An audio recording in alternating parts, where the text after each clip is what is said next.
Welcome to Nashville, everybody. I'm Barry Drigger, and I am here with another of my little series of how I like to play. I don't really like to say so much how to play something because it's really how I do it. And the originals, I just want to say something to all you players out there. A lot of us, we've spent a lot of time learning exactly how our musical heroes played something, and a lot of times we're witness to our own accomplishments in our bedrooms and stuff like that, or in our little studios, and we feel that great feeling when we did it, but sometimes it's hard to replicate it on stage, and sometimes we never get a chance to perform it. So we're the ones with that satisfaction. It's a great thing, and you should feel proud of that.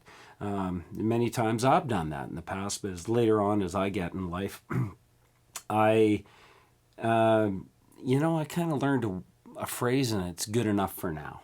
And that's kind of where I'm at. So what I want to do is share a little bit of my knowledge, a little bit of stuff that I spent a lot of time learning in my past, and share it with you folks out there, especially you beginners that just can't figure out how to do stuff. Mind you got a leg up on me. I mean, YouTube's out there, and there's lots of great videos and stuff. So without any further residue, I'm going to go over how I did this. Now, this is a great song, Beverly Hillbillies, recorded by Scruggs, Lester Flatt. Really a banjo song, but a great guitar player that I know kind of learned how to play it on guitar. I saw how he did it, and I took it from there. So this is how I do it. What makes this song great for me is utilizes a lot of shapes, and we've talked about shapes. Here's that. This is a G chord, but it's kind of over an E shape or an F shape, whatever you want to call it. And then we got a D shape, but we're kind of doing a D7. We're adding in a G in there, okay? And then we're back to this G shape. But we go G shape, and then we're doing a G7 like this.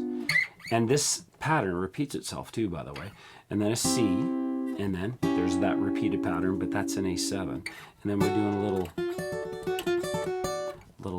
G or a D riff there over that F shape again, or E shape, and then kind of a little bluegrass run. Something like that. I don't know. I don't know what fits. Those bluegrass players are something else, and I'm not one of them. So let's go over how I play this in the beginning. So one thing that I would note with this song, you'll find that the melody is outlined a lot of times on the D string, and then sometimes emphasized on other strings. So we got a run up on the D string. Okay, like that.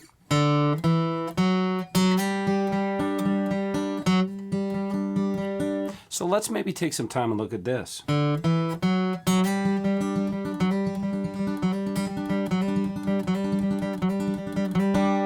Okay, nice little banjo roll kind of thing. I think when I play the song, I'm doing a slide. So I'm sliding up to the G note on the D string. I think that's what I'm doing. I'm doing D, G string, D string, B string, okay?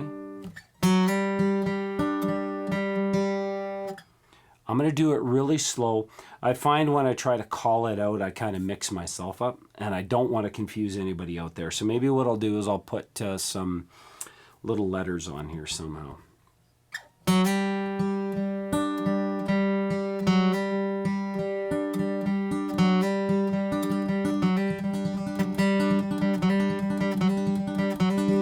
Then we go. It's like a D7, but I got that G in there, and I'm hammering on here on the G string. And back on the open D. And then we do this shape, which is like C shape, but it's D again.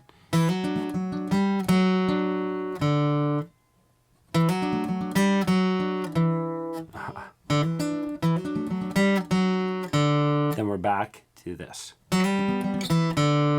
Then we go on from there, and I'll do that in a second part.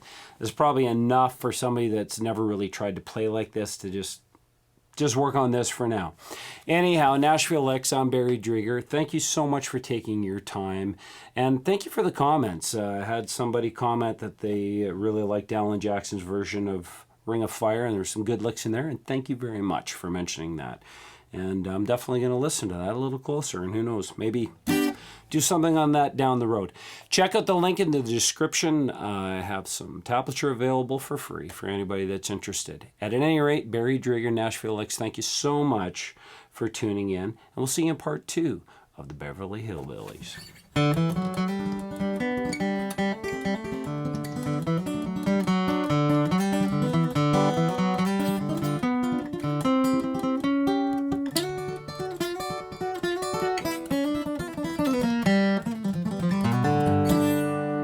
Did it differently again?